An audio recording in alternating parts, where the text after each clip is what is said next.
Greetings, Prados, Cafes, and Orphobros, Yeks and Trinitarians, all you members of the great mighty Christendom, and welcome to episode 1 of Muslims on Twitter. So I've been wanting to make this video for such a long time now, and I'm thinking about turning it into hopefully a relatively long series. I can't promise like 10 to 20 episodes of this, but this definitely won't be the last time I'll be looking at the thing that gives me joy in life, Islamic apologetics on Twitter. Now, guys, I thought to myself, what makes the Islamic apologetics community on Twitter, well, special, unique from the other groups? And, well, I like to call it the rapid assembly line when it comes to biblical attacks.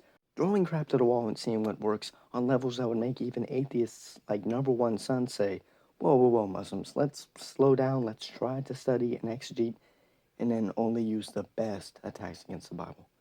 And to me, this just reeks of desperation. It's almost like they keep failing, so they panic and go into maximum overdrive. Though, it's almost maliciously ingenious, because are their followers ever going to fact check them? Fudge no. And they know no Christian wants to spend every waking hour just fact checking their biblical slanders, so I guess they know they can get away with this. But I guess since exegeting is a bit of a high for me, I'm very well up to the challenge. So, in today's video, we'll see the negative consequences of said mass assembly line. You've been warned, here we go. Alright guys, so to begin our tour of Muslims on Twitter, we are going to be checking out a tweet, sharing a video, and it says, 2 minutes demolishing the Jesus came for all claim. And guess what guys? It is not the same old lost sheep of Israel argument. So, I'm very intrigued. Let's check out the video. It's shared by Mr. Q from Khalil. Let's go. Brother Faz, go Can ahead, I Brother just, Faz. just one thing, yeah. The thing is, if you read Mark chapter 4, verse number 10 to 12, one of his disciples actually comes up to him and says to him, Jesus, why are you speaking in parables? He says, to you, the secret of the kingdom has been given, but to the others, I speak in parables. So when they hear, they do not understand, and when they Wow, see, they do not perceive, so they may not turn around and be forgiven. Okay? wow, wow, This is a clear-cut verse wow. to illustrate that to the Jews, it was a different message. Alright, so yeah, I don't know where they're getting the idea that Jesus didn't come for the Gentiles from this particular verse. Alright, so here Jesus grounds the purpose of him speaking in parables in the Isaiah Commission statement. Jesus here is saying that the Jews are still corporately in exile, and he divides his audience into 2 groups. Alright, so here the individual is restored from continuing exile, and in the consummated kingdom, when the entire remnant intended by God is gathered, and restored. This includes both Jews and Gentiles. Those who return to God through Jesus are called individually and step out of exile into the kingdom, and the remaining Jews are still in corporate exile. We see this because the portion of Isaiah 6:10 that speaks of God's desire not to heal or forgive does not refer to individual salvation. God's intent, according to Jesus, is to maintain the corporate exile of the Jews through the continuing hardening in response to Jesus, and according to Isaiah 1:19 through 20, general obedience would bring healing. They are distinguished outside the group of disciples, but the distinction is not between those who are in the kingdom and those who are not in the kingdom. I mean, come on, reasonably there are true followers of Jesus Christ in the crowd that he's talking to. No, rather the distinction is between the group of individuals who are indeed in the kingdom, the disciples, and, a mixed group representing the exiled Jewish community. I also believe we see a similar passage in Micah 5:1, and exegete shows that the prophet Micah sees Israel as abandoned until the Messiah appears and the remainder of the remnant is gathered, which includes both Jews and Gentiles. Lastly, back to the disciples. Based on the Greek word used here in this passage, Jesus does not merely intend for the disciples to have an intellectual grasp of the kingdom. No, this is more of an experience of the kingdom, the disciples being a group of individuals who have been given the experience of the kingdom, are no longer in exile. And yeah, overall, I think Faz here, the Muslim, is just ignoring the use of Isaiah here by Jesus, and he's just mixing the 2 groups that Jesus speaks of here in this passage. But to the others, I speak in parables. Even though he spoke to them in a clear-cut language, the Jews, his disciples, were still confused according to Christianity. That's straight racism, man. No, that's just every human that has ever lived ever. You would do it, I would do it, we would all do it. Yeah, racism is more slanderous than this. That's just normal human behavior. But yeah, overall the Jews are in a sort of spiritual exile until Jesus comes, and will gather both Jews and Gentiles. And the verse about the mysteries of the kingdom only being given to the disciples does not imply that Jesus didn't come for the Gentiles too. Our second tweet is from Islam for Life, and it says, John has the women next to the cross, while Mark has them watching from a distance. Also, the later the gospel, the more appearances to his disciples after he was allegedly raised from the dead. And he brings up John 19:25 and Mark 15:40. Anyway, is this actually a contradiction? The answer is no. Now, I know I'm about to give is not the most devastating response that completely decimates the foolish stone kisser, but I still find it completely logical and sound in showing that these verses do not conflict. Now, the first thing I want you guys to notice is look how the John passage they selected, it's chapter 19, verse 25. And for the one in Mark, it's 15:40. Why am I pointing this out? Well, it's because I find that Islam for Life is not putting these things in chronological order. He's merely selecting passages from whenever in the crucifixion narrative timeline he wants and then comparing them. Remember, we got to put things in order. Now, I understand that, not everything in the Gospels are in chronological order, but I believe, and from what I've found, the resurrection story, things are pretty much in sequential chronological order. And this is how I'm going to solve this alleged contradiction. I'm going to show that these two verses are not meant to be understood to be happening at the same time if we follow the timeline both different Gospels lay out for the crucifixion narrative. Now, if we look at the John crucifixion narrative, we can see that it pretty much begins at 19:1, and by the time we reach verse 25, Jesus is still alive on the cross. He's communicating with the followers that are there, and they're talking back and forth to him. But if we look at the Mark account, we can see that it begins at chapter 15. The entire narrative begins at chapter 15, and by the time we get to verse 40, later than 25 for John, we can see that he's dead. Plus, the Mark account technically never denies any conversation or confirms. It never says anything about any conversation between Jesus and his followers at the cross. So, strictly following the definition of what a contradiction actually entails, technically this is not a contradiction because it never confirms or denies any conversation at all. We can logically conclude that John is adding a newer detail here. But overall, since Mark never mentions any conversation that Jesus had between John and Mary, and John never denies that the woman moved, it's definitely possible that John has already taken Mary and her new sisters away so that they won't see Jesus pass. But to conclude, since neither gospel account denies each other, these are meant to be understood to be happening at the same time according to both gospels' narratives.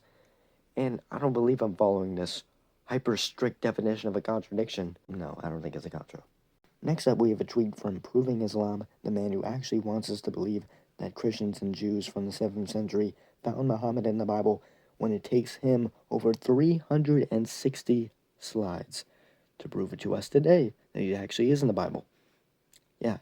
But in this tweet, he says Psalms 118 says the Messiah would be given over to death, and he cites Psalms 118:18.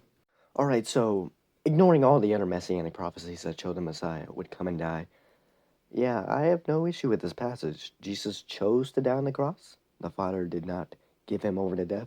Giving over meaning the Father did the action of allowing him to die. The word death here used implies being under the power of death in a continuing state, and the Father raised Jesus, so yeah, I have no problem here. No issue. Actually, you know what? I don't think this is an issue for Christianity. I think this verse is an issue for Islam. It implies that the Messiah would be severely harmed, beaten within an inch of his life. So there goes any Muslim who claims that Isa, before he was crucified, was replaced by Judas, a willing disciple, or Simon of Cyrene. That's clearly not what this prophecy says. Not at all. So yeah, my question for any Muslim who would use this verse, Psalms 118:18, would be, why is Isa being crucified for no reason, just for him to be saved at the last second? That doesn't seem like a very loving Allah to me. He's just being tortured for no reason. There's no prophecy that says he has to die for our sins. No, he's just being punished and harmed for who knows why. So, yeah, don't use this verse. And finally, the moment you guys have all been waiting for, not only in this video, but probably for months. I know, I'm a little late to the party, but I just thought it would be a perfect video to share my thoughts on the whole Sheikh Uman versus Anthony Rogers, Sam Shimon, and David Wood dispute by checking out Twitter Muslims' reaction to it. Let's see their thoughts on this whole issue. So if you don't remember, Sam challenged Sheikh Uman multiple times on Skype, basically saying that he's coming to refute him, but when the day arrived, Anthony and David were talking to Sheikh Uman, but Sam was across the way talking to other Muslims. So here's what some of the Muslims on Twitter came up with after Sam didn't want to talk to Sheikh Uthman. This meme says, debate me on Skype versus debate me in real life. So guys, was Sam running away from Sheikh Uthman? No guys, I think Sam explained it perfectly. Sheikh Uthman was pitting David and Anthony against each other, so Sam really didn't want to get a part of that, so he decided to talk to other Muslims who were more open to actual discussion rather than Sheikh Uthman's kind of deceptive tactics. But secretly, and this would be my personal reason if I were in Sam's shoes, it's because Sheikh Uthman is the most snarky, condescending, passive-aggressive person I've ever seen in the world discussion community. No question. No atheist even compares to him. I am not joking. I never thought I would say that in my entire life. I always thought atheists were number one in terms of that. But I guess they've been dethroned. Way to go, Sheikh Uthman. This comment is amazingly accurate. Oh my gosh. It is amazing how accurate this comment is. Please give this comment an award. Wow. Here in the comments, Mark the Christian says, Sam destroyed Sheikh Uthman and Islam. Well done, Sam. I agree. Everybody, golf clap. But Ibn Murrah the time traveler responds with, by running away, laughing emoji. Can't be a Muslim comment without a laughing emoji, by the way. By running away, well done indeed.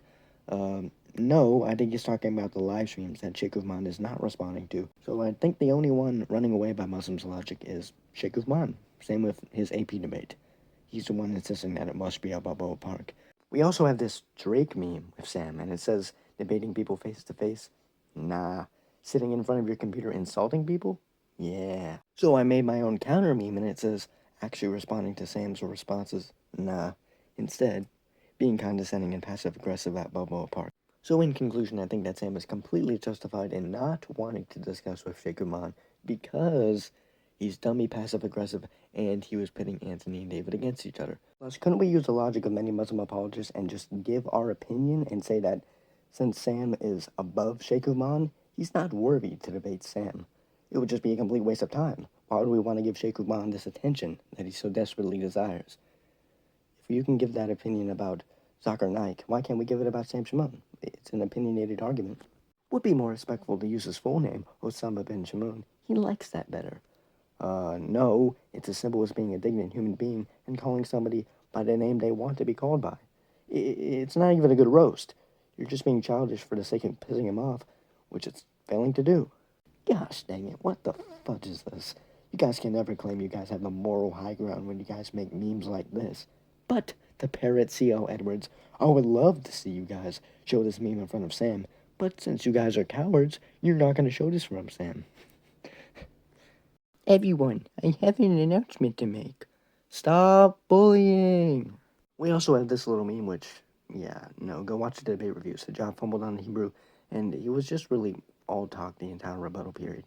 And my gosh, could the crowd be more childish? I mean, man, bit of a bad representation for Islam for any outsiders not really into the Christian Islamic debate community watching a debate between those two religions for the first time. Not a very good look for them, because, my goodness, the crowd was very childish, to say the least. Yet, I still do consider this debate to be what young people call epic. But in conclusion, watching Sheikh Uthman's videos kinda makes me feel bipolar, because on one hand, I want to freaking punch my computer screen because his arguments are so deceptive and just so bad that he's just duping layman's. But on the other hand, I'm like, man, this is our top dog and this is all he's got against the Bible? These terrible arguments? It's kind of strengthening my faith. It's kind of like a guilty pleasure, so does this mean that I potentially watch Sheikh Uthman videos more than some of his fans? Maybe, because it's my guilty pleasure. But that's it, guys. Thank you guys so much for watching. If you guys would like another Muslims on Twitter, make sure to leave a like on this video. And if you guys respect the Bible, if you respect the Bible at all, whatever you do, don't join it out on Twitter. But anyway, I hope you guys enjoyed this video. God bless and peace out.